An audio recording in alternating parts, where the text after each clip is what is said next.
Can we just have one peaceful night of hockey?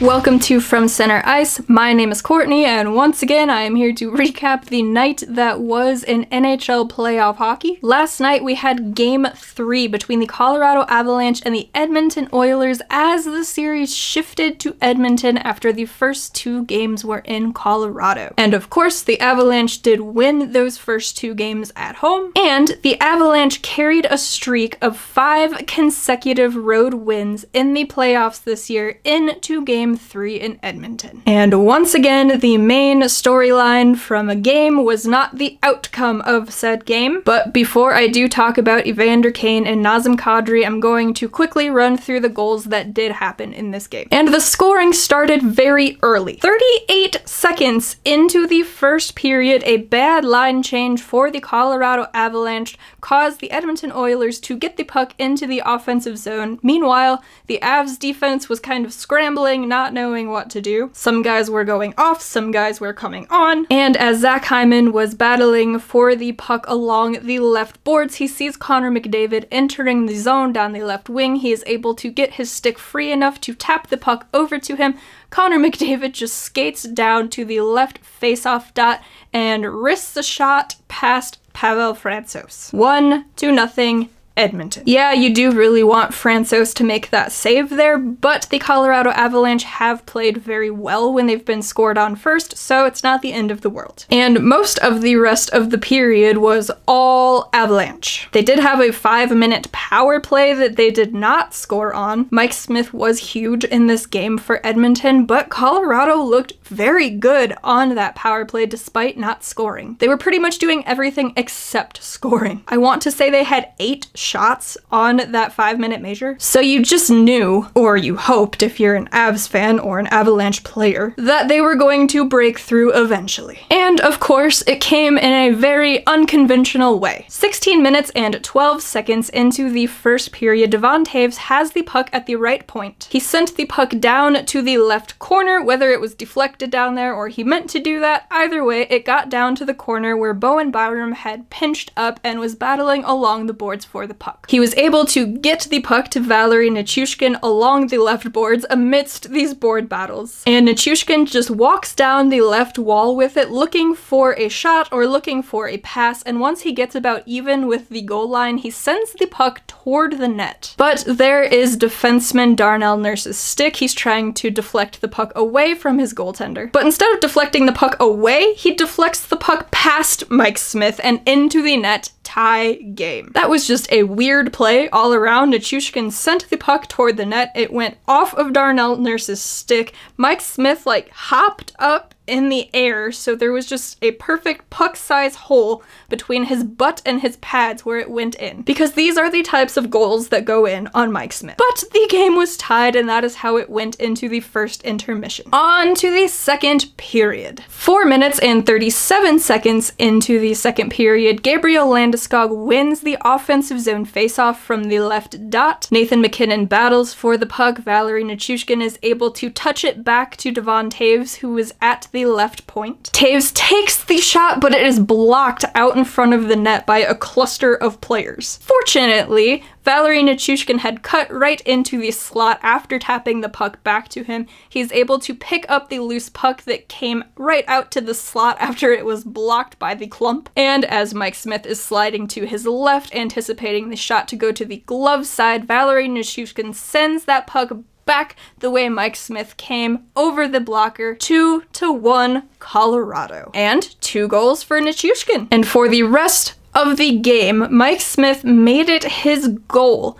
to not let Valeri Nichushkin get a hat trick. He robbed him a good 2 or 3 more times as he was trying to get that third goal. But that was the only goal of the second period, so the game went into the second intermission 2-1 in favor of Colorado. On to the third period. 7 minutes and 34 seconds into the second period, Ryan McLeod has the puck in his own zone. He breaks it out, skates it up the middle of the ice, enters the offensive zone right up the middle. he walks to the top of the high slot and just wrists a puck toward Pavel Francouz. And it just goes in! There was no traffic, there was no nothing, he just shot a harmless little wrist shot toward the net and it went into the back of the net. Now, maybe you want Francouz to have that first goal for sure, but it was a Connor McDavid shot, so we have to give him a little wiggle room there. Because I'm pretty sure Connor McDavid just shoots pucks like through goaltenders, like it just goes through their body and into the net. But this Ryan McLeod wrister, he really had to stop. But there was still plenty of time left in this one, and it was only tied 2-2. Unfortunately, 10 minutes and 32 seconds into the third period, JT Compher takes a tripping penalty against Leon Draisaitl, so the Edmonton Oilers head to the power play. And on said power play, Frankie redeems himself. Sure, he let in that first goal for Connor McDavid, and then he just didn't catch the shot that McLeod lofted toward the net. I should probably give Ryan McLeod some more credit here for taking a nice wrist shot, but come on, the goalie has to stop that. Anyway, those two goals were in the past, and on this power play for the Edmonton Oilers, Connor McDavid got the puck on the right side of the net, and sliding from the top of his crease while falling down, Pavel Francouz reaches up that glove because he is a goaltender that catches right, and he just gets a piece of the puck. It goes off of the glove, off of his mask, down to the ice, not into the net, and he robs Connor McDavid of getting the go-ahead goal. But that wasn't the only scoring chance that the Edmonton Oilers had on that power play, because with just a couple seconds remaining, Evan Bouchard, who has such a heavy shot, walks to the high slot and just wrists it toward the net, and ping!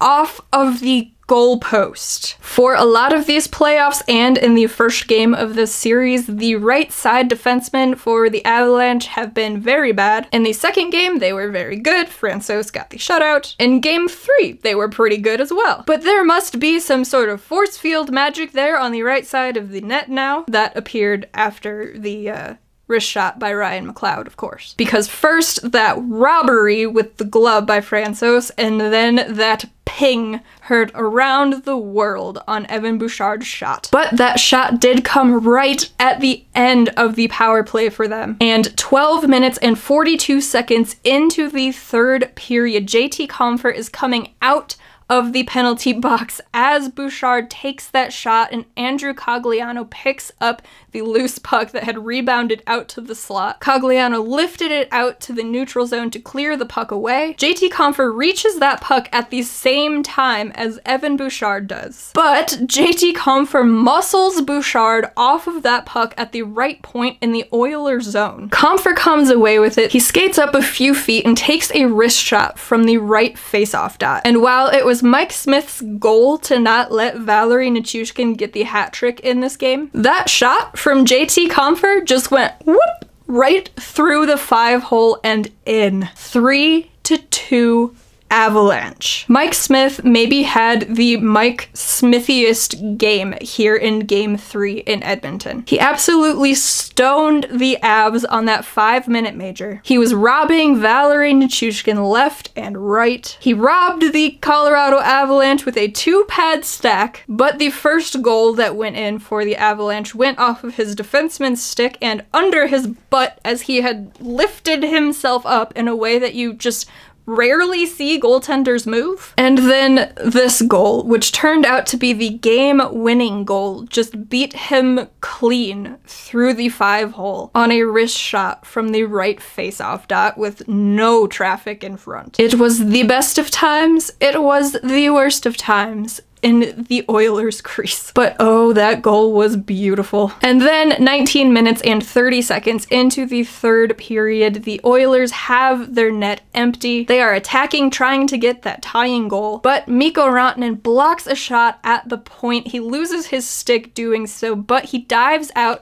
pushes the puck out to center ice with his hands. He's able to then go retrieve his stick because it didn't break, and as the Oilers are trying to re-enter the offensive zone, he picks off a pass and then just skates the puck down and throws it into the empty net. 4-2 Colorado. And that is how the game ended, the Colorado Avalanche have a 3-0 series lead over the Edmonton Oilers, and they have now won 6 consecutive games on the road in the playoffs this year. The Avalanche defense looked good. They blocked 13 shots. Bowen Byram saved a goal by getting a stick on the puck that was just chilling at the goal line behind Pavel Francouz. The shots on goal were 43-29 in favor of Colorado. They came out flying, throwing everything at the net. Mike Smith had a fantastic game in net for the Oilers. Pavel Francouz came up with some massive stops himself, but none of that is the story from last night, because 1 minute and 6 seconds into the game,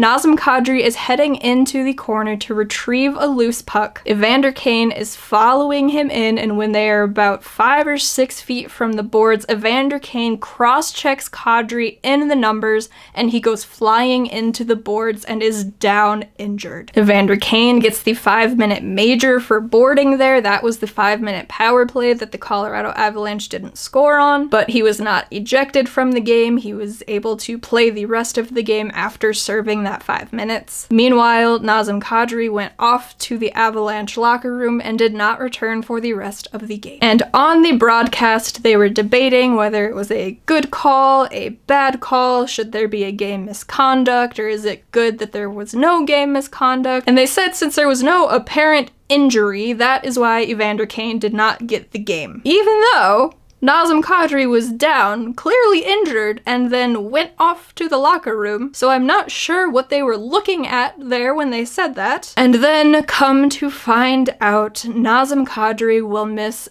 at least the rest of this series, if not longer, and it was reported that he left the arena last night in a cast. Then it came out today that he may need surgery. He's still being evaluated. Apparently they will know more tomorrow. We don't know what exactly is injured on Kadri. It's upper body something. So my guess is he is done for the playoffs, whether the Avs win in 4 or 5 or 6 or 7, or if the Edmonton Oilers come back and win the series. And then the clown show began. Because it is Nazem Kadri, people on the internet could not help themselves but be absolutely disappointing and gross. There were many takes saying, he deserves it, look who it is, it's Nazem Kadri. We have an ex-NHL ref who was fired last year after he was heard on a hot mic saying that he wanted to get Nashville a penalty, and who had tweeted about Nazem Kadri's history after that play against St. Louis involving Calle Rosen, Kadri, and Jordan Binnington. After that hit that Evander Kane laid on Kadri, and as he was down injured on the ice and then eventually went back to the room, Tim Peel tweets out in all caps with an exclamation point at the end,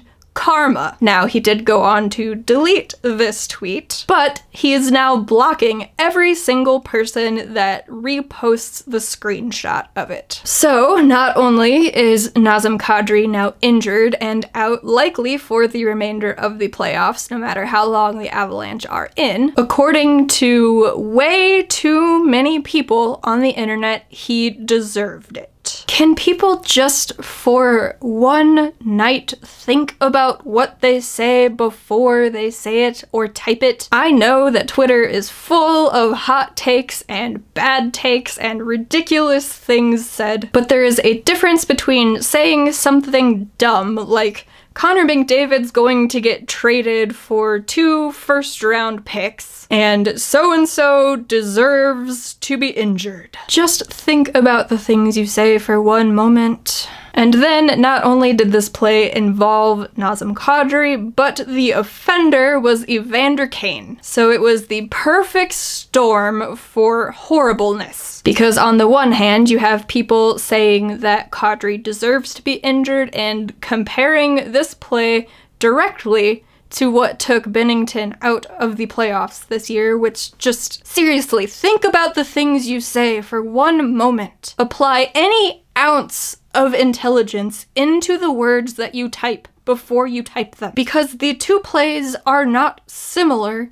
in any way other than the fact that Nazem Kadri was involved. But then on the other hand, you have people throwing out racial slurs and racial comments toward Evander Kane. It is completely unacceptable in any way and in any situation to start throwing racial slurs at a guy. If you want to be mad at Evander Kane for hitting Kadri and taking him out of the playoffs, go ahead. I'm mad at Evander Kane for that play. Granted, I have not seen this coming from Avalanche fans themselves. I am sure they are out there. I'm just saying the ones that I have seen have not been from Avs fans. Possibly because they saw their own guy go through this in the last round. But if you want to be mad at Evander Kane, just like if you wanted to be mad at Nazem Kadri for being involved in Binnington being injured and taken out of the playoffs, fine. What is not fine is racially harassing these guys. And not only is it just disturbing that anytime a player of color is involved in a questionable play that they have to deal with this, but then you have the people who just wait for something like this to happen so they can spew their hatred because they are just so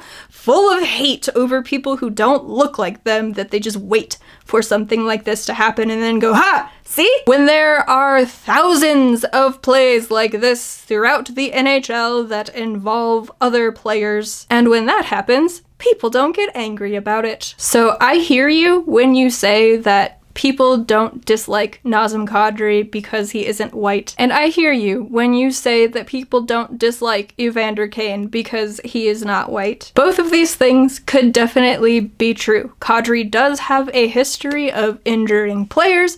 Evander Kane, well, he just has a history in general. There are a lot of things you can dislike Evander Kane for that have nothing to do with what he looks like. But what I ask of you is when a guy like Kadri or Kane is involved in one of these things, pay attention to the things that are said and how often things are said. Because you may say that they are not hated because of their skin color, but there is a clear difference in the discourse that happens after these plays. If you don't want to see it, I can't force you to. But I will say that the longer that people deny this, the longer it is going to keep happening. And on that note, the longer that the NHL does not take hits to the head as seriously as they should, or dirty plays against the wall like this one. It was not a hit to the head. I don't know if Kadri did end up with a concussion because of it, but it seems there's also another injury as well. But I'm just going to lump them together because we have had a lot of both lately. But the longer that the NHL does not take these seriously, the more they are going to keep happening. And as long as there is no consistency,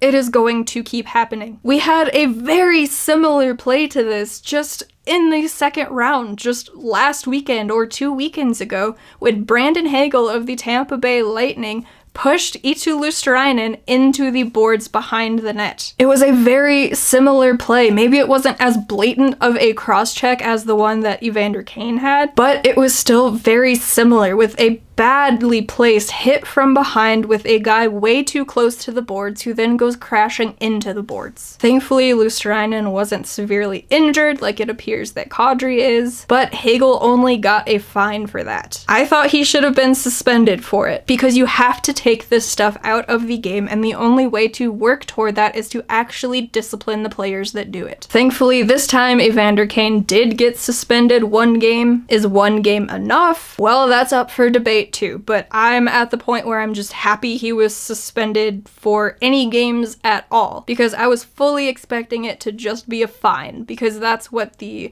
NHL Department of Player Safety has proven that they will do time and time again, is just there's a dirty play, it's a fine. But Kane did catch a suspension for this one, maybe because Kadri was injured, who knows. But I am really sick of players being injured off of dirty plays like this, and like some hits we have seen out east, that play with Brandon Hagel, some of the headshots that Jacob Trouba has been laying on opponents. Seth Jarvis got concussed by one. The NHL needs to take this stuff seriously, and they just don't.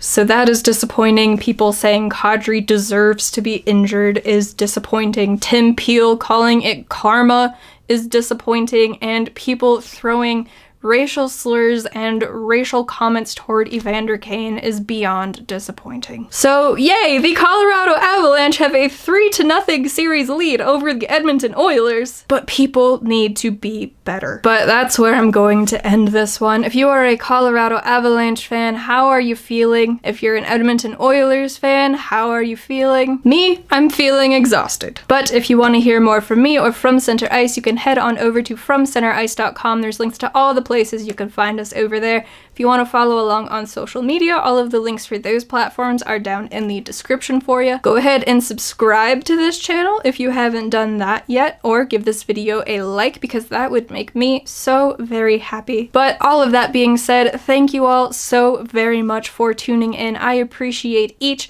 and every one of you. And now let's move forward, hope for some good hockey, and hope that one day people will grow up. I will catch y'all in the next video. Bye guys.